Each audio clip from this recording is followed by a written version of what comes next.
All right, we are live once again. We back Sunday night, 7:30 ish. We are live in the Man Cave, another edition of Polk show. We are the number one source for high school basketball in the state of Florida. Appreciate y'all tuning in and rocking with us and chopping it up with us on this Sunday evening. We are knee deep in spring football, so we appreciate y'all giving us just a little bit of your time, a little bit of your time tonight before you get back to that situation. So before we get started, I want to say what's up to the All-State coach. What's going on with you, sir? Coach, happy Sunday to you, Coach. Hey, man. Made it to another. It's the first one in May, right? First Sunday in May. And yes, sir. Yes, sir. That's the downhill slope, right? That's the downhill slope, but that's the last leg of the 440 relay. Bro, I'm so happy to see it come testing season. You know what I'm saying? Just that May, boy. It takes forever May to get here. But boy, when they get here, they shoot on by. Man. All the time, Coach. The best ability is availability. Make sure you're available for your testing. Oh man, that's new. We gonna market that, man, and apply for every applicable situation. What's going on with you, Mr. Chad Jones, Polk County Girls Basketball? What's going on, Coach, Mr. Alexander? Always tuning in. Appreciate you, Billy Boy. So we don't have the PG on yet. All-State PG got an event that he kind of, he's a busy man, so he's gonna tap in a little while. But we're gonna go ahead and get going. We'll steer the boat. Try to hold it in the roll, as the old folks say, in the meantime. So, you done heard that, Coach. Sure. Never knew what holding the roll is until you get older. But anyway, Coach, now you got in your corner, sir. I know we don't have the to tell you right now. Anything you got in your corner? It's not going to be, a big topic or nothing, serious in the corner. I'm going to put you on the spot, though. But before I put you on the spot, man, I just want to say thank you and appreciate everybody, man, supporting Polk Hoops, man.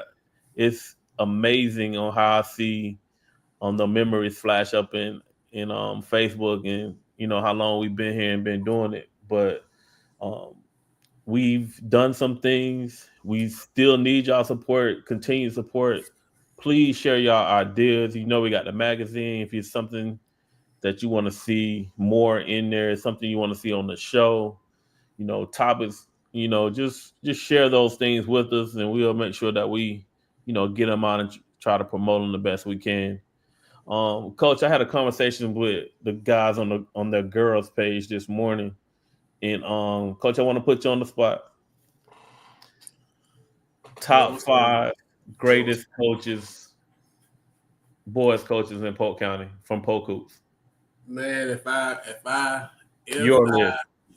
played the numbers, as the old folks say too, if I played the numbers, man, I wouldn't have to go to work tomorrow. Because I said somehow or another, when I saw that question, I said, boy, that question somehow or another, I knew you was gonna bring that question up. I didn't know it was gonna be in your coach's corner, but I'm like, that question is gonna make its way. Man, I should have played the numbers. But how you just. Anyway. I pressured them to put it on their page. So now I'm putting you on the spot. I got you live on the spot. Top 5 boys coaches from Polk Hoops. This is Polk Hoops list. Oh man. And first of all, in no particular order. In no order. Let me say that first. And I'm sure since it's on the spot, I haven't had a chance to fact check, research, none of that stuff. So I'm going to say, off the dome, I'm going to say Tony Shields, Kathleen. I'm going to say Jim Austin, Bartow. I'm going to say Terrence McGriff, Bartow.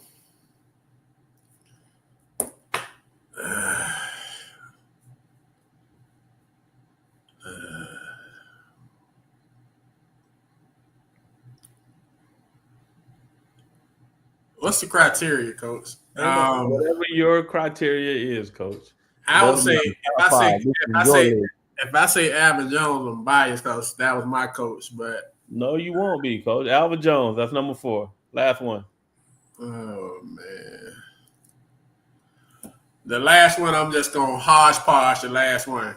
So I'm gonna say about 4 names for the last one. So hold on, I'm writing them down because I knew this was coming. Coach Jones and McGriff. Last 5, I'm gonna say Don Grant. I can't. It's like I want to coach. He never like really coached a high school team though. Bernie did. He just kind of was around. So it's like, but you can't talk Polk County basketball without talking Bernie. Bernie, right? So I say Bernie. I throw you in there. I throw Alvin Pearsall Sr. in there. I feel like seeing this. I feel like you're missing somebody, right? You'll always be missing somebody, Coach. I know I'm missing somebody. You're gonna always be missing somebody, Coach. I know I'm missing somebody. Old school Colin Smith from Mulberry. His body of work. Definitely. I'm gonna leave it there, Coach. That's about 8 names. Do longevity play a factor? Coach, I would say off of longevity and body of work, just longevity.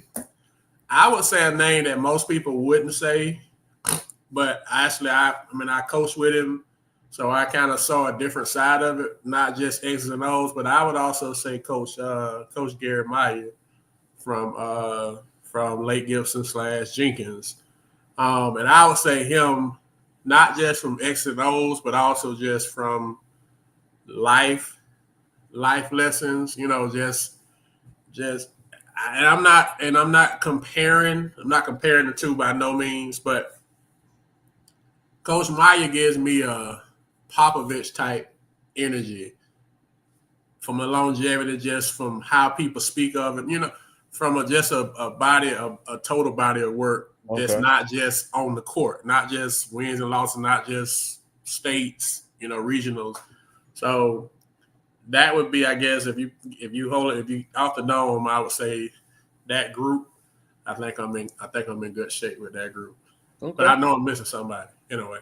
So does longevity? I mean, I guess the criteria would be because my criteria off the dome might be different than say the people that did respond on the girls topic.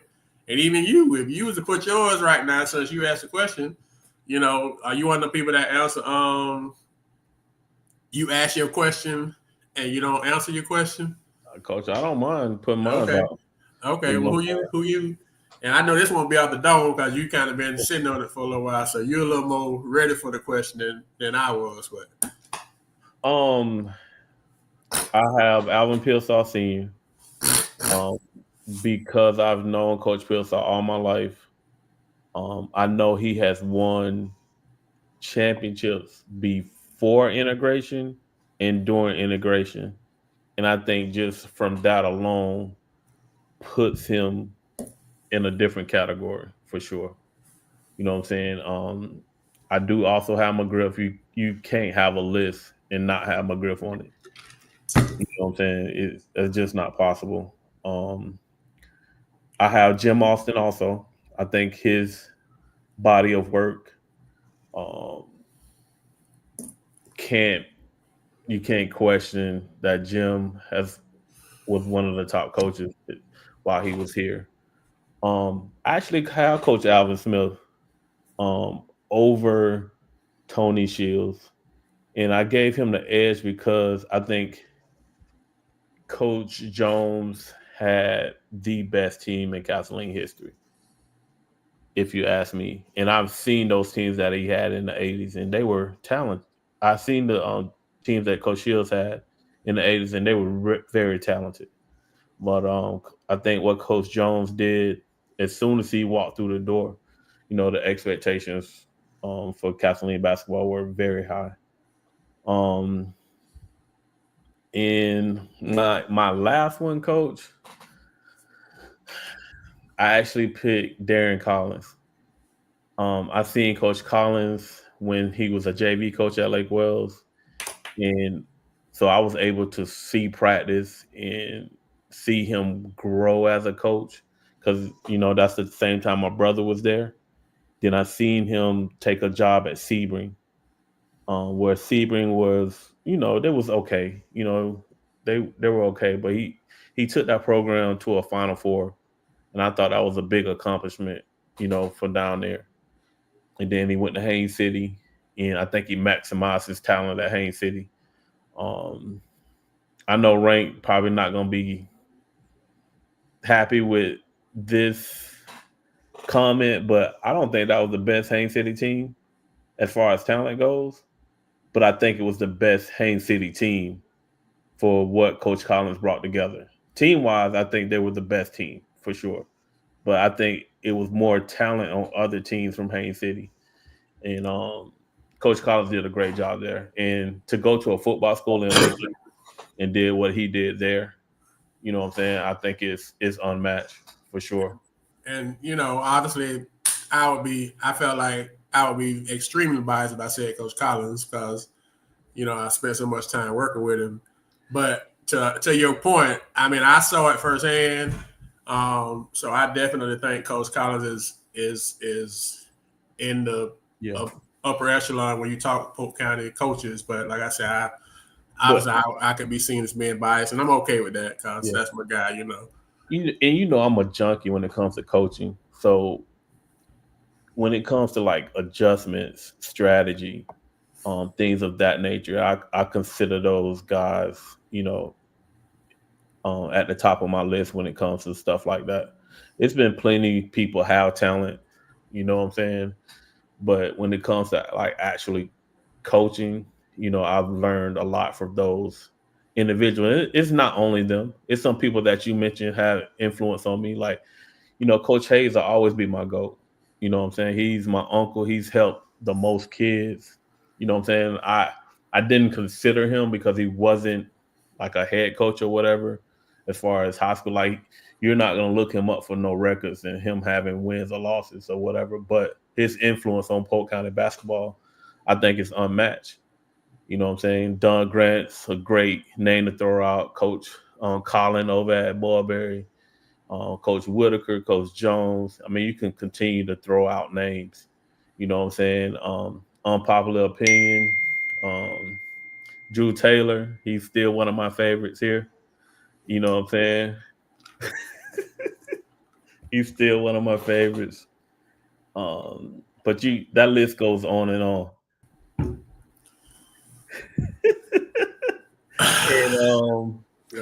And I think we got some people that's making history right now. I think Polk County's has some coaches that are here now that puts the county in good hands. I like to see more parity. But other than that, we'll see. But it was just something I was thinking about. So at one time we had, would you say we had upper echelon coaching by and large across the board? Yes. Especially when you start talking late 80s. The 90s, I think, was probably our high point. High 90s, early 2000s, I think, was our high point as far as coaching goes. But that's just my opinion. Has social media, because I know we've talked about coaching a lot here, and it can be debated. You can agree with it, not agree with it. Everybody got their own take. Like Coach James said, everybody got their own personal opinion. Has coaching, because out of today's coaches in that list, we just said one name, right? We just said McGriff, who McGriff is, a dinosaur in it. He's a, but has coaching, the level of coaching went down, and how much of that do you attribute to the level of coaching decreasing with the increase of social media? That's a great question, Coach. I have a couple of there now and then. I don't know if they correlate. I really don't. It'd be interesting to see if they do, but um, I think if we had social media back when we had like the glory days in the '90s and the early 2000s, um, I think the kind of be even better now. Because just think about it. I just said that the height of coaching was '90s and early 2000s, right? Yes, That's sir. also when we had the most parity when it comes to teams in Polk County too. That was when you had the Bartow, Haines City, Lake Wells, Kathleen districts. Arbondale. We was all in the same district fighting to get out. At one point it was only one team that got out. Then they changed it mid '90s where two teams were able to get out. You know what I'm saying? I think when coaching was at its height, basketball here was at its height too. And it was parity. It wasn't just top heavy. You had to go in and play every night. I remember those packed gyms, you know what I'm saying, when you was looking forward to those on Friday night and then everybody going to McDonald's afterwards. You know what I'm saying? I think if we can bring that type of energy back to what we have now, coach, it'd be awesome to have those type of gyms and type of atmospheres. But I don't know if we can get it back. And I think because of social media and streaming and stuff, people don't come out as much. So you think that's what you think that it doesn't come out, and that is the impact of it because of social media. Yes, I think it does have impact. Yes. This my thing, coach. We hear all the time how much more talent there is now than it was back then. So I guess the natural question, and maybe it's not natural, but if there's so much more talent now, if there's so much more skill now, and the kid is so much more developed and ahead of the game than back in the day, why are we not being as successful now as we did back then when there was less talent? And that's personal opinion. And you didn't have what the kids have now, because that's the argument. They got all this skill and talent now. They didn't have it back then, but we was winning, like you just said. We was winning Hmm. back then at a higher clip than we are now. So I think what's I think playing for what's on front of that shirt really really meant something back then. There was a lot of pride. There was a lot of tradition went into playing back then. You know what I'm saying? Like Bartow Lake Wells meant something. Bartow, Kathleen really really meant something. You know what I'm saying? People look forward to it. You know what I'm saying? Now I think a lot of selfishness have sunken in from hidden agendas, and some people don't even hide their agendas anymore. You know what I'm saying? It's really about highlights, stats, and and then you have coaches that some really can coach, you know what I'm saying, and do their best. And then you got some that are basically they manage talent and they don't maximize the most out of their talent. So therefore they underachieve. We've actually had some pretty good teams that should have won state championships that didn't. I think we have more of them than we do state championship teams. And I don't mind putting it out there. Um, Winter Haven in this last run, they should have had at least one. You know what I'm saying? Maybe two. You know what I'm saying? Lake Wells back in '06 should have had one. You know what I'm saying? Winter Haven, the Grant team, where their only loss was in the state championship game. One play changed the whole trajectory of that particular game. They should have had one.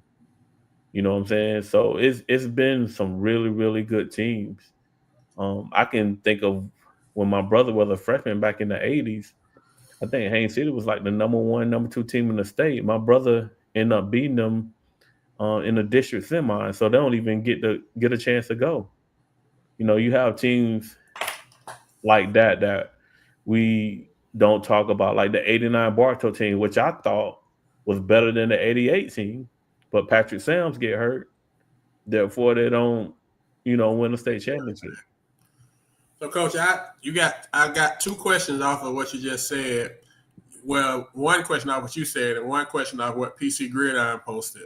Shout out to PC Gridiron, man. I know you in heaven right now. Spring football, y'all are action going, kids committing. I'm not committing. They getting these offers and stuff. Yes. They're a basketball related kid. People ask that, why you posting football offers? Because they basketball kids. What we here to do? We here to promote the kids. I don't care if it's a football offer, a track offer, a baseball offer. They get an offer. We gonna post it. We just different. Marvel. We different, Coach. I mean, we just trying to help kids, man. Like you said, we trying to expand the platform, do a lot more different stuff, man, just to make it this a cultural kind of lifestyle type deal that you can tap in with us, and we're unique because I mean we look at the state and we're gonna make sure that's taken care of, but our primary focus is gonna always be Polk County. So I think we different. Well, I know we different in that aspect. But anyway, the first one to PC Gridiron point. If the transfer portal was alive, and I guess it was, but not just like where it's out open now, but if the transfer portal was open back in the day, how many do you think we would have the same movement back then? Can you see a kid going from Lake Wells to Haines City? Can you see a kid going from Bartow to Kathleen back in the day? Like they just go now. It's like I know for us old school guys, we sit there and we cringe like, come on now. And and Walk get a pass because he walked. But boy, I know for them Lake Wells people, like, man, Bartow, you could have went to Lakeland, you could have went to Lake Gibson. I know it had to be a little bit of a who you went to, but even though it's the best situation for him, and look at how it played out, but it still was Bartow. Come on now. So back in the day, the 80s and the 90s, could we see what we see now if it was legal? Like I said, we know it happens some, but if it was just like up, out in the, and Miss Alexander say no, how do you feel like then to now? I agree with her. It won't be to the effect that it is now, where it's just fluid movement. It's like movement like right before the season even started. You know what I'm saying? I don't see that. I still see the pride in where you're from and who you playing with, the people that you grew up with. I can understand situations that you can't control, where your parents had to move and something like that. But I don't see it as much movement back in the 80s and 90s as it is now. No, I do not see that. But I will tell you something, Coach. Speaking of my brother, and Lord bless the dead, my brother was actually enrolled to go to Bartow his junior year. Coach, you wouldn't have got the Lake Wells job when your brother went to Bartow. Coach, he was enrolled to go to Bartow his junior year. And the word is, and I don't know how true it was, they try to say that Coach Austin did not have a number 10 jersey for him. I don't know how true that is, but that was the word. Tap in to Coach Austin and get the scoop. You know what I'm saying? But in the end, my brother's pride wouldn't let him do it. You know what I'm saying? He was a diehard Highlander, and he wanted to finish out with the people that he grew up with. And but he considered it. It wasn't him. You know what I'm saying? It was more so. Okay. You know what I'm saying? It was outside. It was coming from outside. Gotcha. Yeah, it wasn't him. And in the end, my parents let him make the decision. If he go to Bartow, who would he have been playing with? There, you help me out. Oh, you talking about Alvin Pearsall, Patrick Sims, John Nance, all of them, Coach. That was the 89 team or the 88 team? 89? 88. That's the 89 team. That's the 89 team. Wow. All because of a number 10. That's what they say. Bartow still don't have. Do they have a number 10 now? I don't think nobody with a 10 now. I don't think so. But that was the word. That's the story that I hear in the little family conversations all the That's the time. barbershop talk, huh? Shout out to Rondell Welch at the barbershop, man. That's the barbershop Yeah, talk. but but no, coach, I don't see the movement going back then. It was a lot of pride about playing, where you grew up and where you was from. You know what I'm saying? Like we wanted to beat those guys. We didn't want to play with them guys. No, we was, cordial and friends off the court and off the field. But when we lined it up, coach, it was an all out war ever since little league. So is it pride? Is that the pride is gone? Is that that's the not the overarching? Is that the I think it is gone, coach. The tradition is gone. You know what I'm saying? Like it's not people, that's they don't have that same pride into, that particular school. You know what I'm saying? Like what are we doing to promote like homecomings and like class reunions and stuff? You know what I'm saying? It don't have that same feel, that same vibe. Like people don't, not like dying to come back. You know what I'm saying? Then people also just move away. You know what I'm saying? So, do we have too many schools now? We coach, we gotta gotta have the have schools, right? we Because of the gotta have population. schools because the But population right now, coach, everybody pretty much busting at the seams. I don't think we have enough schools for the growth that's coming to the county. You know what I'm saying? So, so the parity is going to continue. It's going to continue to get watered down every yes, time they throw a school up. every time They they got to throw a pull school kids off. from somewhere, right? Hmm. But So the to but your the better question, players are gonna find themselves at the better programs, gotcha. regardless.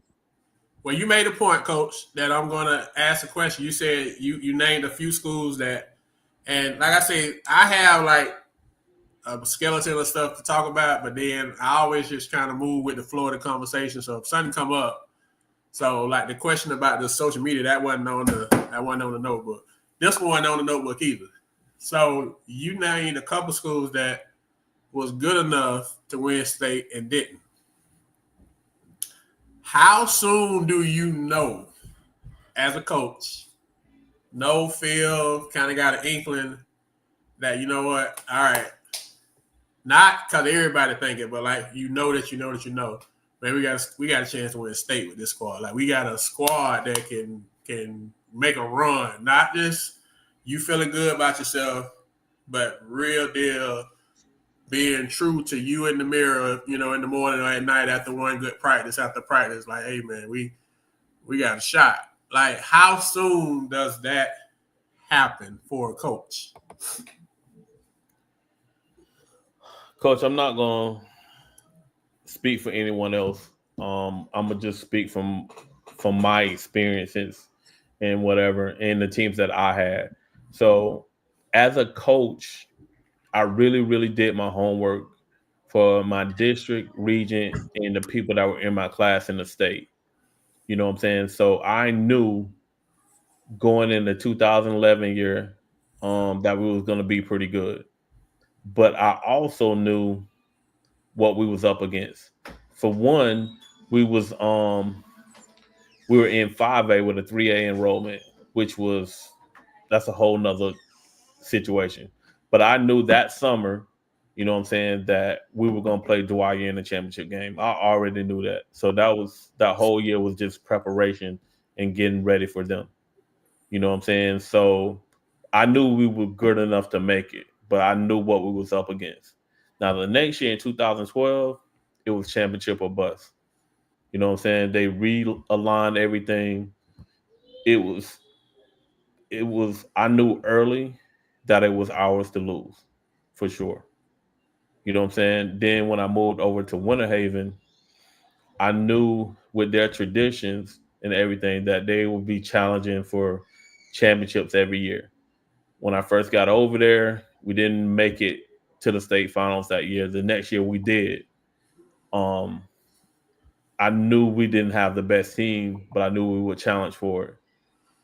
The next year is when we did that three-peat. I knew before going into that we were the best team. I already knew that. You know what I'm saying? So if you look at all the other teams, you do your homework, you'll really know pretty early what chances you have to get there and what chances you have to win it, especially if you play against similar opponents or you play those opponents, in the summertime. Um, the last 2 years, I knew we didn't have the best team, but I knew we would challenge Dr. Phillips for that championship because I know Trinity Turner was a dog. You know what I'm saying? I knew with her being on the court, it was going to be tough for us to beat them. But I knew once she was gone, we had a chance. So we knew the last 2 years we would challenge them for it, and we were right there. We had them on the ropes, and we let it go. You know what I'm saying? But this year, they didn't have Trinity Turner to save them. So we knew going into the year it was championship or bust. You know what I'm saying? We're going to take that same mentality going into this year's tournament. And I think right now, if I have it to say, we'll meet them in the championship game again this year. So you calling if you do your homework, right you'll know. You calling you and Dr. Phillips right now. May 4th. Okay. All right. That kind of came. That wasn't on the list, but when you brought it up, I just figured I would ask. So, we had we started a segment starting this Friday. We top five, Friday top five. Just something new. Keep the conversation going, and there's so much to talk about. We just always looking for ways to kind of like I said, promote the kids and promote conversation. And so we gave our top five returning point guards for next year. So our five was Toby Lane 1.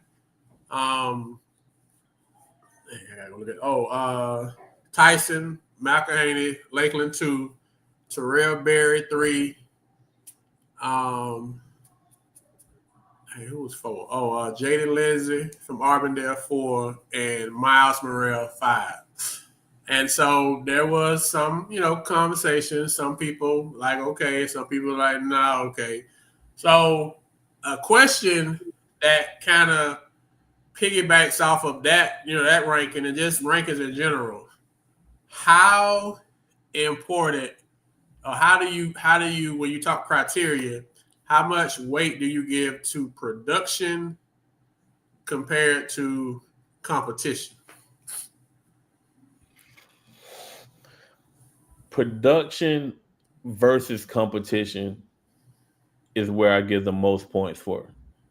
You know what I'm saying? Just because you putting up 30 a game and you have a negative SOS, you know what I'm saying, and you the number 400 or 500 team in the state, that don't hold weight with me because you're playing against competition that's just not up to par. You know what I'm saying? Steam Academy, right? Yeah, like coach, I mean, come on, man. Like you should put up those numbers. You know what I'm saying? But yet, you have a Toby Lane.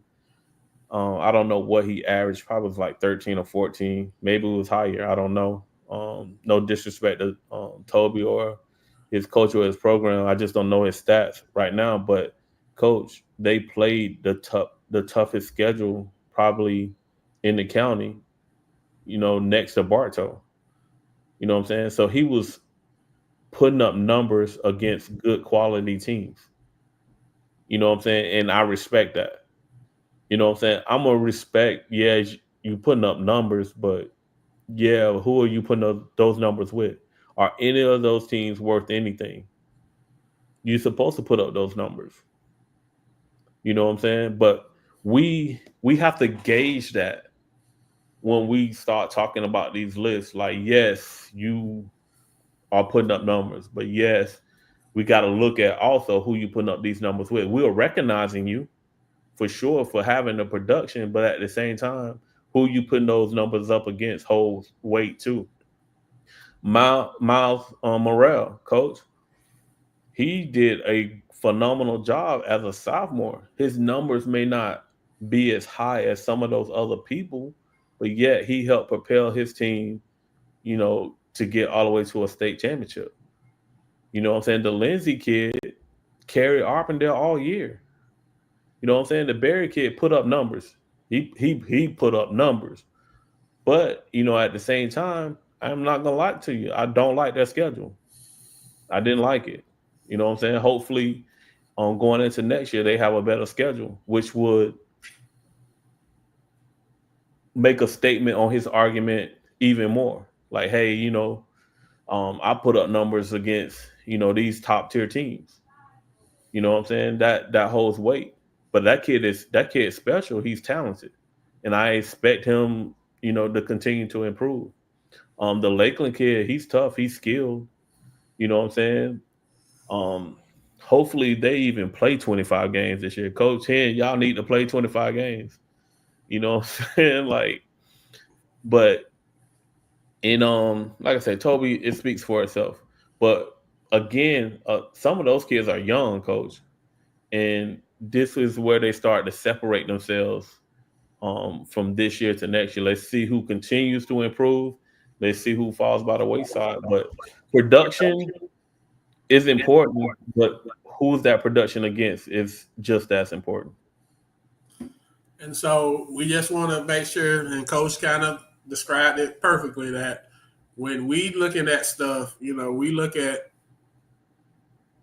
a whole body of your whole body of work. And so that's not to discredit anybody, because the minute you put a list out or a ranking out, or name people, then it becomes an issue about what the kid would do. And of course you're supposed to speak for your kid, right? So and like you said, and I said it in the thing, like the kid he's talented. He's very talented. So nobody is discrediting his talent.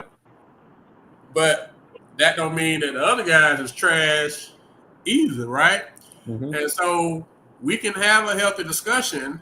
You can make your point. I can make my point. You ain't got to necessarily agree with my point. I ain't got to agree with your point. But my thing on it is, we can talk sports. We can talk. I'm not trying to change your mind.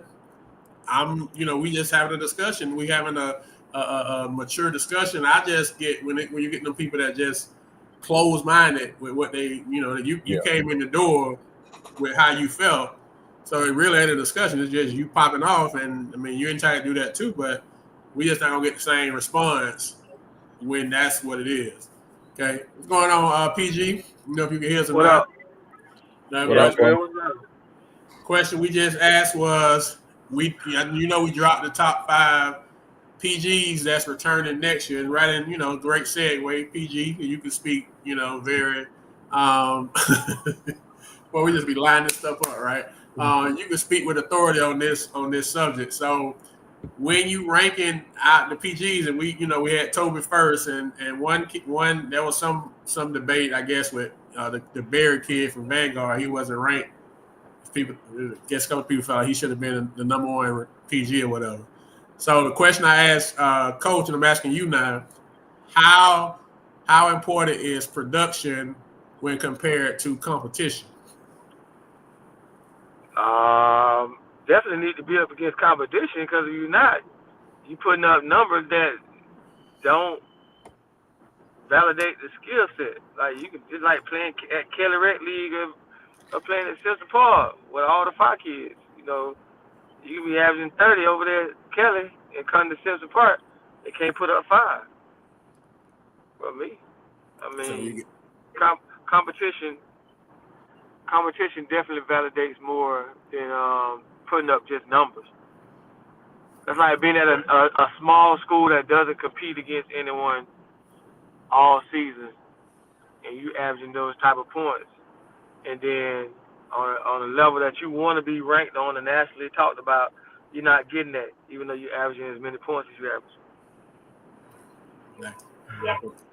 PC Gridiron, to answer your question, we're gonna announce the summer league teams here shortly. Coach McGriff, gave it to us right before we jumped on. So that, like you said, if you got a question, the best place to answer it right now is the summer league, right?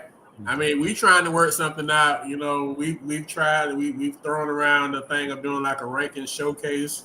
The only thing about that is we try to be respectful. No, we don't try to be. We're going to be respectful to football, and we know so many of these kids play football, and we don't want them to, you know what I'm saying?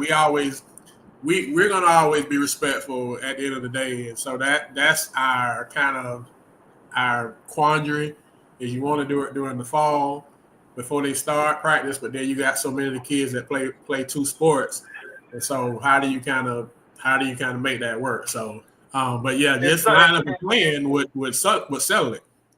Is somebody questioning Toby being number one? Yes, sir. Boy, stop. The guy that the guy that's Terrell Berry, the kid that's number 3 that he played at Vanguard.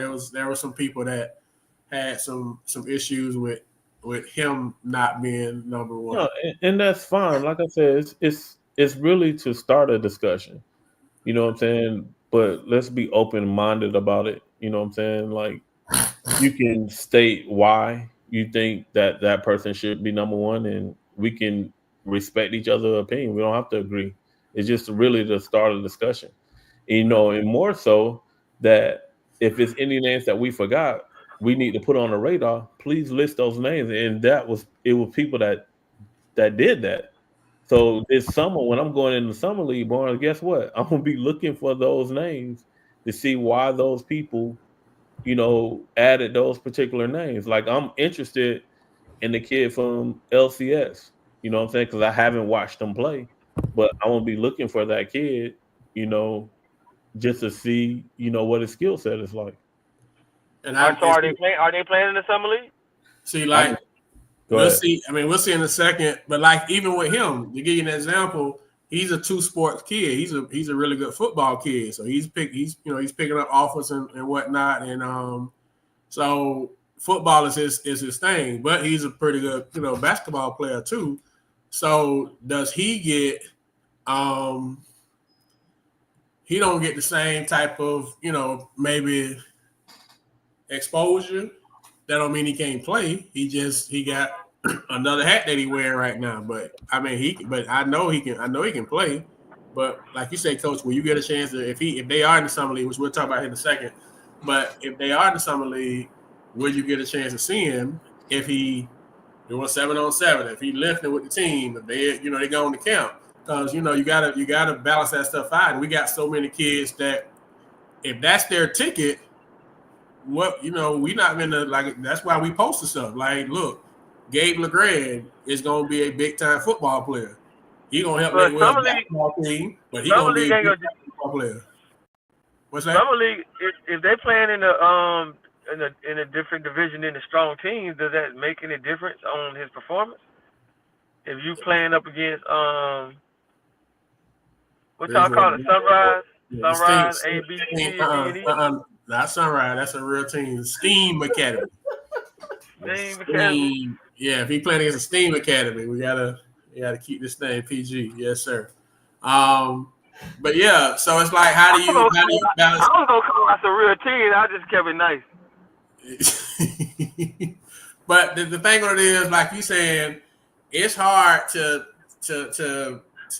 go against saying Toby is the top returning PG with his body of work and who he did it against at Santa Fe, and also how he doing it on the circuit. Like, he's putting up the same type of production on the circuit that he did at Santa Fe, and they got to the state championship game.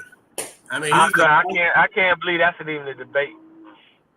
You know, and I get it. You feel how you got to ride for your guy, so and I get that. So I'm just saying, one thing we're gonna do is we're gonna be objective, always, and we understand that sometimes it's hard to be objective depending on if you got a dog in the fight.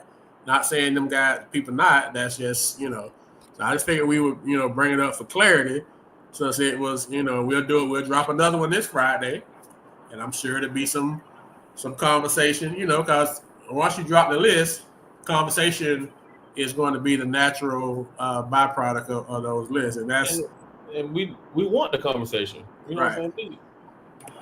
We don't shy away from it. Please share all your opinions.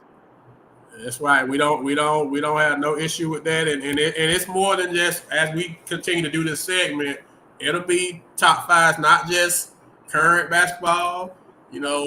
Old school stuff. It's just to continue the conversation and just promote the whole the whole brand of Polk County basketball. And we do it like nobody else do it. So it is, and that's why we in the position we in. So we appreciate it. We just want to make sure that we talk about it also.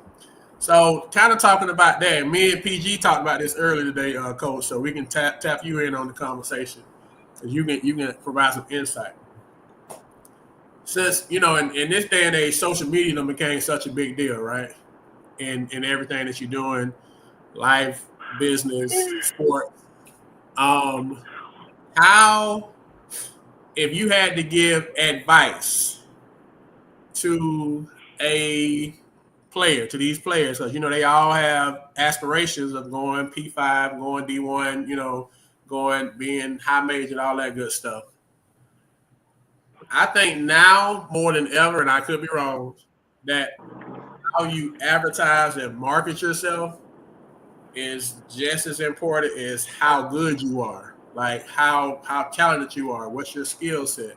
So if we're talking advertising and marketing, what would that look like for a kid that's trying to become a high major ball player, a 5-star, be marketable, and be in a position to be in the conversation with these top kids?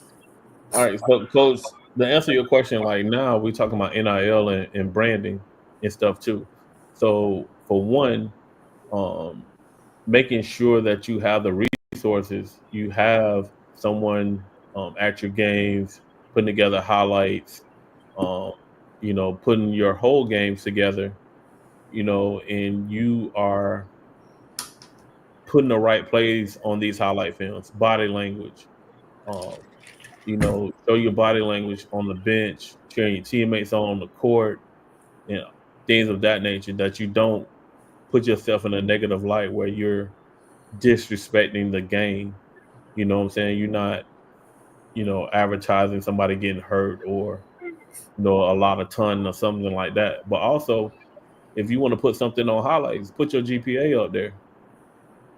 You know what I'm saying? Put you doing something for the community up there. You know what I'm saying? If you really want to market yourself, let's put everything up there. You know what I'm saying? Because not Also, you got to only ask yourself, do you have a budget? that too, What's you got to have a marketing budget. You know what I'm saying? but it's not that. Like Toomer, like Sesam's dad bought a camera and just made it happen himself. Like it can be your parent, it could be your brother, sister. Recruit one of your friends from the TV production class.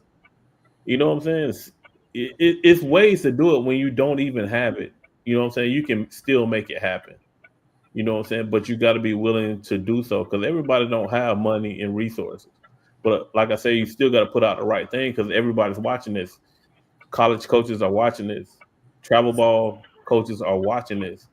Potential NIL people are watching this. Are you putting out highlights with all the cursing on it? Them saying the N word, them negatively talking about women or something on your highlights. People don't want to market that. You know what I'm saying? That's a branding thing. So it all comes together, if you ask me.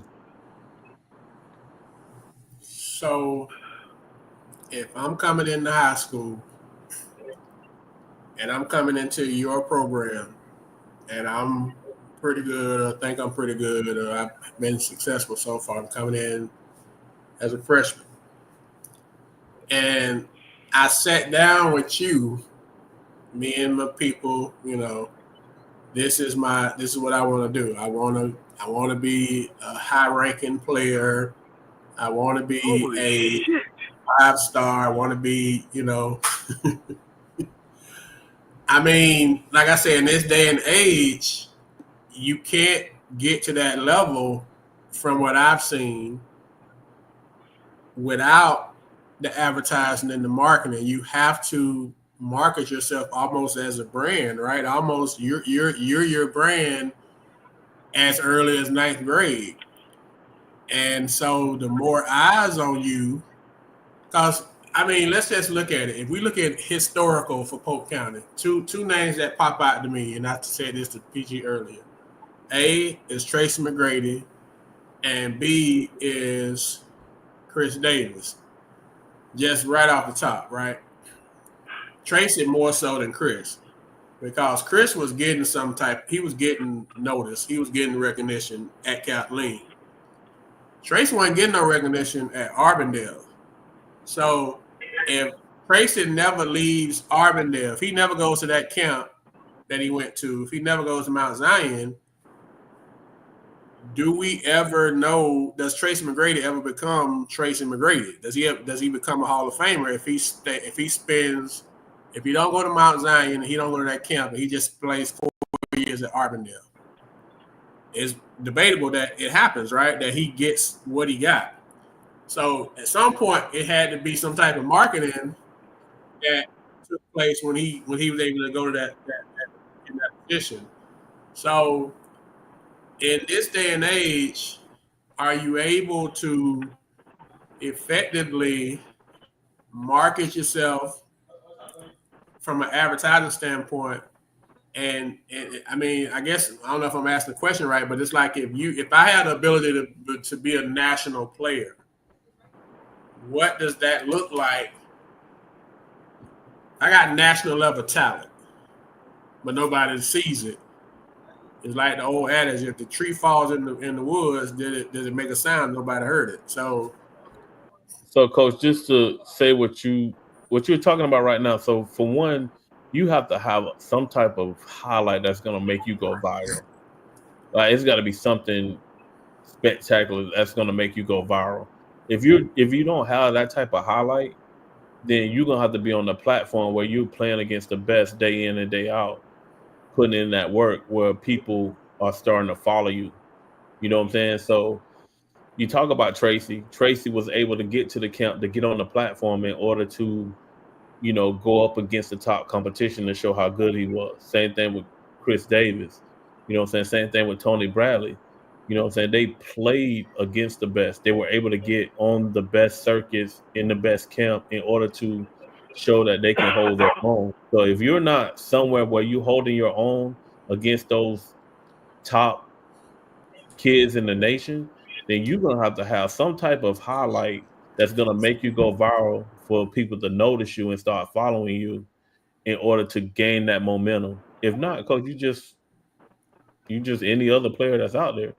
Like, everybody's doing swing, step back, hitting shots. Everybody's doing that. You know what I'm saying? But yet, I go to Quentin Wilson's page a month ago. Should you take advantage of that highlight that he has? Bro, he catches a East Bay alley. Like, who does that? Who's seen that? Even though he had the platform, he has the ranking, but that's a highlight that will go viral. And people will see him like, who is that kid? That's the viral, Coach. That's the viral, and that's the thing. But it has not went viral. Like, that one clip puts you firmly on the national scene, no matter what the class is. Coach, they like PG was saying, they got that on Deals Arena. They got that on all these national people.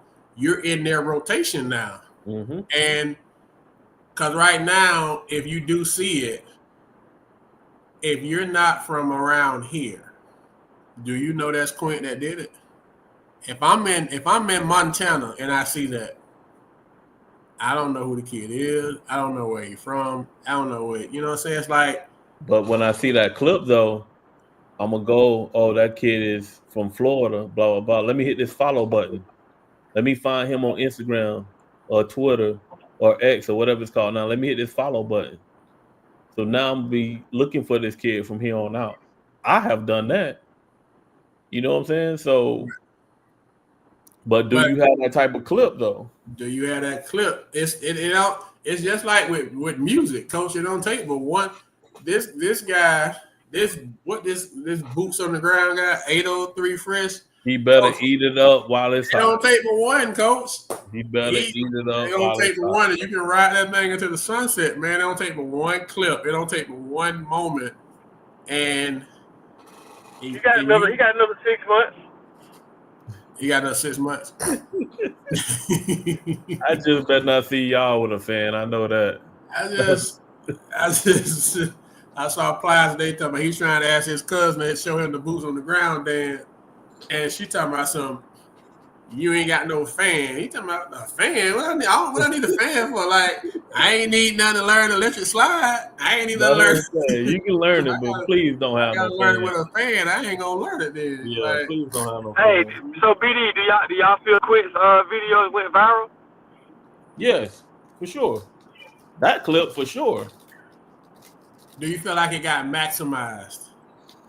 Even with it going viral, do you feel like it got maximized? And like I say, this is just us talking. Maybe his camp don't want it maximized. Maybe they feel like it is, and maybe they good where it's at. So we not knocking, we not criticizing. We just having a conversation, right? Because that's what we do. Like you said, that play special, boy. It got on a bunch of platforms for sure. Maximize. My thing, if somebody should have sent that to ESPN, it should have been a top 10 on ESPN for sure. It would have made top 10. That's what I'm saying, Coach. When I say maximize, I'm saying that type of level. Yeah, it's that type of play, Coach. He's a freaking freshman, 9th grader going to 10th grade. Yeah, and this is a game, Coach. He did this in a game. This ain't like warm-ups or just, the kids be just messing around and layup lines. He did this in a game. Yeah. You can't discredit that point. If we talking to that standpoint, I would say no, but it did get a lot of views and stuff. So, but that should have been a top 10 on ESPN for sure. So top 10, that would be number 1, of course. It would have been, but we got to at least give it to him. So yeah, we just put the conversation out there to get you thinking. So, and Coach, I know this as we transition. This is your neck of the woods, Chalk Talk, and the topic is zone busters. And the question is, see how you just stop your phone and smile and everything. So zone busters, throwing you a lob. Principles of zone busters, best place to attack. We know we got a lot of people that's doing the travel ball thing. Mm-hmm. We know that Summer League about to start up, and after you get this answer, then we're going to tell y'all the Summer League teams. The official schedule will be released early. Like Tuesday, Wednesday this week, and we'll drop that when we get it. We're just going to let y'all know the teams that's going to be involved.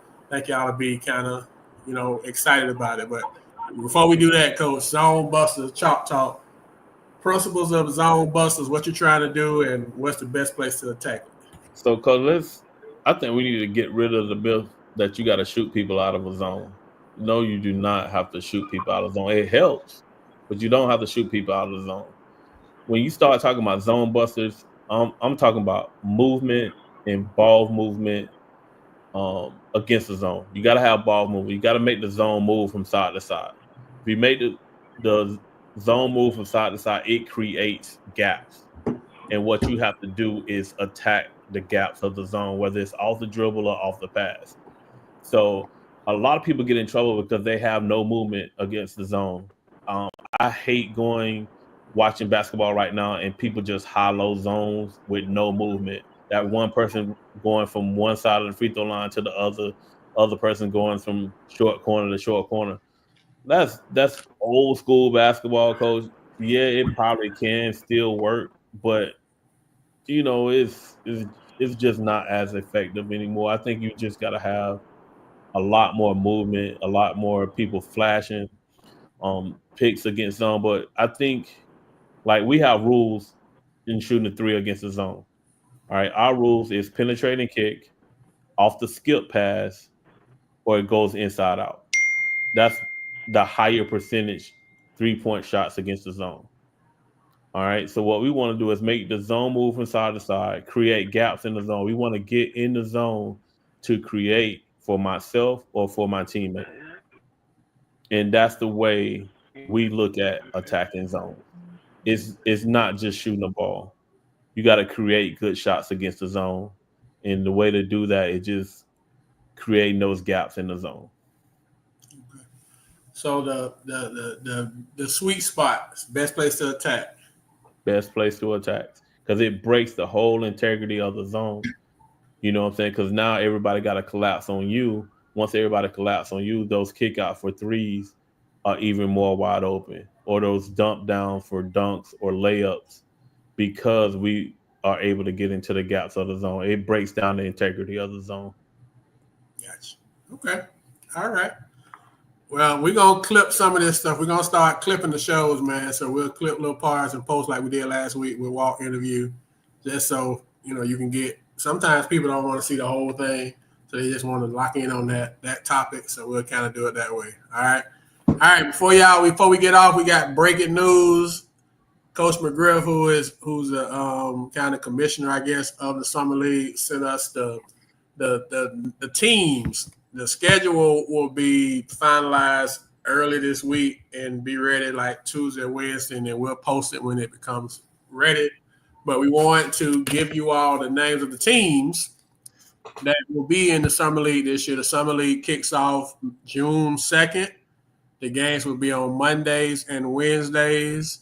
21 teams, possibly 22 teams are in or will be in.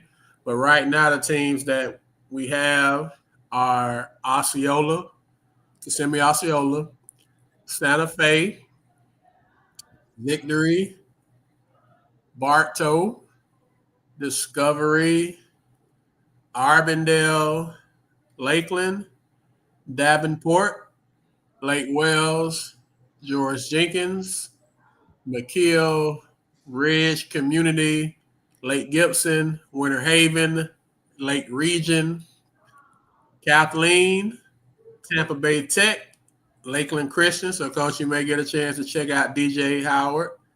Tenor Rock, shout out Tenor Rock back in the Summer League. Mulberry, and we have a new team.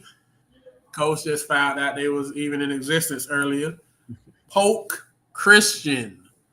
Polk Christian is making their debut in the Summer League. So, PC Gridiron, I don't know if you're still on, but to answer the question, based off the teams that we got, Vanguard is not in the Summer League.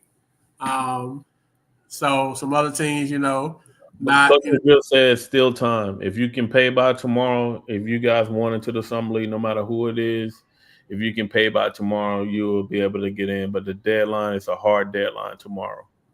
It would be great if we can get. I think Sebring is probably going to jump in. And some notable. So we got most of the county teams in, but there are a couple of notables that are not. Coach, I heard George Jenkins got a new coach, but I haven't seen it announced or anything. Yeah, we haven't announced. I heard it's the old McKeel coach. That's what I heard too. Osmond. Yeah. So the only team that I see that's not here that sticks out to me is Haines City, and maybe I guess Haines City may be doing the training thing. I know last year they opted to do training instead of the Summer League, and everybody. Coach Hill does a great job of training this guy. So he just he just lost one. He just lost a transfer to the portal. Been quiet, but we got Derek Downing is going from Haines City over to Discovery. Got some other people that it's some rumblings going around, but nothing for sure yet. But so, what's your thoughts initially on the teams, Coach? And it's going to be five team pools, and like I say, all of it once it get cleared up and McGriff sent it to us, we'll post it. But what's your initial thoughts on the teams that? I think he said he was going to put it as 18 pools, didn't he? But regardless, I think Summer League is a very exciting time. I think the atmosphere that was created after COVID has been electric. It's a great chance for us to evaluate. You know what I'm saying? It's a great chance for teams to get out on the court and see where they're at.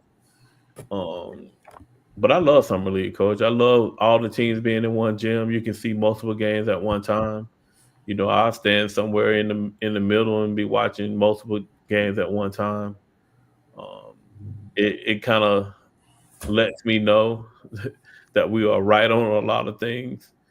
Uh, but it also puts some kids on the radar too. Like people, say how want to criticize, rankings or lists or something, but at the same time, when you have an opportunity to play in front of us, you don't perform at that level. But I love the atmosphere of summer league. I love that time of the year, so I'm excited to see all the kids back in the gym again. Okay. So like I say, we'll post the schedule once it's done. We just wanted to kind of let y'all know the teams that'll be involved. We may post the teams tomorrow. I don't know. We'll see. But the schedule is being finalized, and there are still time for. It's a great time to steal players. Hey, Yeah. Coach Shake was on there earlier this week. Miss Alexander, if you read when we posted the first top 5 about the PGs, Coach Shake had something to say. He's ready to tell his story. In this day and age, Coach, is it? Are you still in kids with the whole transfer thing where they can just go where they want to go? Are you? Man, it's one off the air. I'm gonna tell you about one off the air. We found out about today, but it ain't, I guess, official. So we'll talk about it once we get off. Coach McGriff made a great point when we have conversations off the court. He's like, man, you got to recruit your own kids. You know what I'm saying? You got to make it appealing for your kids to stay with you. You know what I'm saying? He goes into it every year, just basically saying he don't want to lose his kids to someone else. My thing is, we talk about maximizing talent. That's what you got to do. First of all, you got to build relationships. You got to make your program appealing for people to come and to stay. You know what I'm saying? Like, people not patient anymore, Coach. I'm not gonna sit up here and wait my turn, and we not even winning or competing at a high level. You know what I'm saying? They made it open season, Coach. So you have to build something, just like Field of Dream. If you build it, they will come. So you got to build something worthwhile for those people to come to you. You know what I'm saying? Then once they get there, you got to be able to keep them. You got to be able to make it okay to wait. Mm-hmm. And if you don't make it okay to wait, they won't wait. They won't wait. They won't wait. There's no loyalty to my uncle went here, my daddy went here, my mom and daddy met here. Kids don't care about none of that stuff. Over with. Yeah, they don't care about none of that stuff. And the parents would be like, hey, that's little Ray, a little Nut. That's hey, that's what he say on. I ain't got nothing to do with that. Parents staying out of it. Back in the day, parents be like, nah, you going here, and that's just it. You're gonna figure it out, you're gonna go there, you're gonna deal with it, you're gonna get through it. Parents ain't saying that no more. Parents like, oh, you don't want to leave? You don't want to be there? All right, let's go. You don't want to be there in 2 more weeks? All right, let's go. Because parents got to be signing off on the multiple moves. You got some kids that move every year, so it's not a situation where they're saying, like back in the day, like you said, I don't care how bad it is. I don't care how bad Coach Washington treat you, better go figure it out. Like, you ain't going nowhere. So, what you coming to tell me for? That was a conversation. You couldn't go home. I don't like, man, Coach tripping, man. He said, you better go figure it out. You ain't leaving. So that ain't the reality now. You come home and be, oh, what you want to do? You want to leave? Yeah, I want to leave. All right, well, let's go withdraw. What also made me competitive and gave me that mindset was when I walked into Lake Wells 93, 94, right? 93, 94 was a state runner-up the year before in basketball. It was a state finalist that year. It was a state runner-up my sophomore season. Football, we were state runner-up my freshman and sophomore season. I'm young, so guess who I was practicing against every day? I was practicing against the best in the state. So I could only, it set a precedence, it set tradition, it set expectations. That's all I knew, coach. That's all I knew. I was playing against the best every day. You know what I'm saying? It was sink or swim in those type of environments. So that's what they are taking from now. Just think about Alabama, coach. When they had all them 4 and 5 stars. LSU, they had to wait their turn. You know what I'm saying? All these kids don't want to wait their turn, coach. But you was playing against the best every day. You know what I'm saying? Like, remember all them Alabama backfields? Like, dang, I ain't realize all of them was on the bench. Backfield, receiver rooms. Yeah, the receiver. I saw a picture the other day with all them guys that's like in the league doing numbers, and they was all at Alabama together. Yeah. University of Miami backfield back in early 2000. Yeah, What are we talking about? You don't need 1 year. So, PJ, I don't know how much of that she caught, man, but we were just saying about how the kids and the parents back in the day, wherever you started at, you wasn't leaving. You just you couldn't go home saying, Coach tripping, I'm leaving, I don't want to be here. Your people are like, no, you better figure it out. You ain't leaving or going nowhere. Now the parents will be like, oh, you trying to leave? All right, well, let's go. And then you go over there to school B and you don't like what they doing or you don't like this. All right, let's go. You know, you got kids that's doing this multiple times and the parents are okay with it because they got to sign the paper. They got to go and withdraw you, right? They got to enroll you. They got to sign all the emergency contacts and put the address on the – come on now, coach. Let's just go in the guy's office. They got to do it. So they got to be okay with it. So it's just a different day and time. You know, that stuff didn't happen back in the day, and it just happens all the time now. So what Miss Alexander was saying is a great time to still play as a summer league. So there's a chance you may go into summer league. I just found this out, coach. And, you know, I didn't know, you know, because I'm not there I'm not there every day watching summer league. I didn't know last year, coach, and maybe you did. Did you know that Swanson did summer league played all summer league last year with Lakeland? No, I didn't know that. Because I knew that was the day. I found it out today. He was at Lakeland and played summer league with Lakeland the whole time and ended up at Bartow. Well, yeah, Kathleen, no. And now you're at Kathleen. But, you know, like you said, the thing about Kathleen is he didn't have no choice. I guess they moved or whatever. Yeah, but I'm saying you start my point on this. You started the summer. You played summer league with one person, and by the time the season started, you with somebody else. Coach, it was another kid played one game with Lake Region, and the next that was on Monday. On Wednesday, he was at Ridge. I mean, Coach, it happened all the time, man. What are we talking about? And they be so bold with it, Coach. They walk in, and you coaching, right? You just coach this kid. You just coach this kid on Monday, Coach. And then on Wednesday, you looking, you calling, he ain't answering the call phone, you call texting, man, we finna go. Then you pull up to the gym, and he over there in the layup line with the other people. How you even like manage that? And I know Shake ready to tell his story about it because it happened to him multiple times. They was at Shake, man.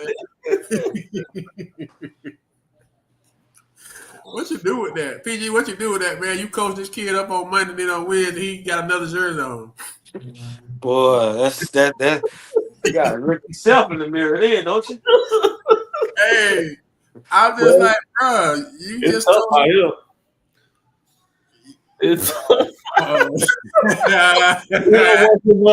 Hey, Coach Shake. It's story, man. Shake, hey, man. I just don't understand how you. When I coach, man, thank God, you know, I never lost a kid during summer league. Like, if he played with me, he played the whole summer league with me. Now, sometimes, you know, they might have went to greener passes, but boy, if you started with me on Monday, imagine you play with me on June 2nd and June 4th, you playing with you. And I'm playing against you. Didn't that happen a couple years ago? It happened last year. It happened last year. Shake. It happened to Shake. I think it happened to Skip.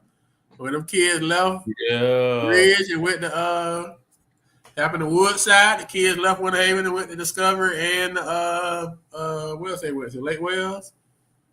It happened last year multiple times. Yeah. In the middle of summer league? Bruh, Monday you played with me, and Wednesday they in your layup line. Bro, Yeah, you remember Sebastian played with Lake Wells and Lakeland one summer. Bro, it happens. The Trey kid left Winter Haven last year during the summer, didn't he? Yeah. Yeah. And I guess shout out to Trey, commit to Polk State College. Shout out to Eric Dane to commit to Polk State College. So that's big that we got two county kids that's going to Polk State. We know that don't normally happen. So no. Shout out that we got two going. Because Trey went to Atlanta. He played at Oak Ridge, but he's still from Polk County. They going to Polk State? Yeah. Yeah, they both committed to Polk State. Oh wow. Yeah. Dalen and Trey Jackson. Yes, sir. Yeah, Trey. Yeah, Vash was. He had a couple addresses. Yeah, bro. It was Lake Wells to Lakeland to Bartow to Lake Wells to Frostproof. It was. He made, and he did all that in one summer. Not 4 years, one summer, like 4 months. Bro, it happens. It's the nature of the beast. It's just how you gonna adjust. Oh yeah, that's right. That's the boy that played with Hen up in the live period. Yeah. And Ben tried to go to Gibbs. And then it was in Murph inbox while he was playing with Hen. But it's tough out here. So what you do? So you guess you got to sit there and be coaching, but you got to have your head on the swivel. Like, where you at when I ain't coaching? Are you over there in the corner somewhere? Oh man, it's my boy Shake, man. Having to shake again? Man, probably have. Yeah, I remember telling Boy not to finalize his stuff for the magazine because it was gonna change the next week, and boy, did it. So hey man, did y'all say Shake was up and tell it all? Shake, he in the comments right now. He said, Shake say not one of the transfers went elsewhere and did better at their other spots. He said, I honestly don't care, but I'm tired of these coaches hollering about Coach. He just showed up at my gym. What coach, man? Tell Shake to get on live. Okay. Send him the league, Coach. You can jump on man. I am not sending that man this league. Send him the league, Coach. Let him tell his story, man. I am not sending this man. He ready. He got to tell it all, though. He can't just sit on live talking about it. He got to tell the names and all. He ain't gonna say no name. Oh, well, bye. Don't send him to him. Bro, ain't no honor among thieves no more, boy. Shake say so. By Shake regulation, it ain't the kid ain't just showing up at the gym. They getting coddled. They getting pushed over there. That's what he said essentially. Hey, who y'all got tonight? Golden State or Houston? I think Houston got momentum right now, boy. Shake say it's easy to listen to names that haven't done it. It's hard for me to go against the Chef in the game 7. I got Golden State. Yeah, it's hard to go against the Chef. This game 7, that's where he made his money at. So I got Golden State. I like what Houston has done with that young roster the last couple games. They're gonna be tough in the future. I didn't know they had Steven Adams. That was a good pickup. They need one veteran that can lead them kids to the next level. If they would have got Jimmy Butler, boy, if Jimmy Butler would have went to them, would have been tough. Yeah, that would have been it. That'd have been a takeoff. Sure. So you don't like Van Fleet in that role? No. Van Fleet not a natural leader like that. I mean, he's not the one to take them to that next level. Gotcha. Yeah, he's been playing good though. He has. He's a great veteran for that group. But you need that one player that's gonna be that difference maker. Yeah, like it's not him. No. Okay, that's fair.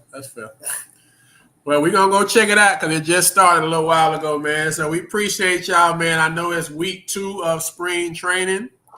So as guys finish up, Coach, what would be the definition of, question to both of y'all, as people finishing up, graduating high school, all this stuff, what would be the definition of a successful high school career? And then we done. Getting your diploma and having a plan for after high school, whether that looks like going to college, military, technical school, getting a trade, just having a plan. Not having a plan, you wasted a lot of time. But just have a plan once you leave high school with your high school diploma. Your parents are going to be proud, but just have a plan. Let's not just be sitting there trying to figure out something after graduation. So, that's tough to the student athlete though. If they ain't got nothing. I like everything you said, but most of them got expectations, coach.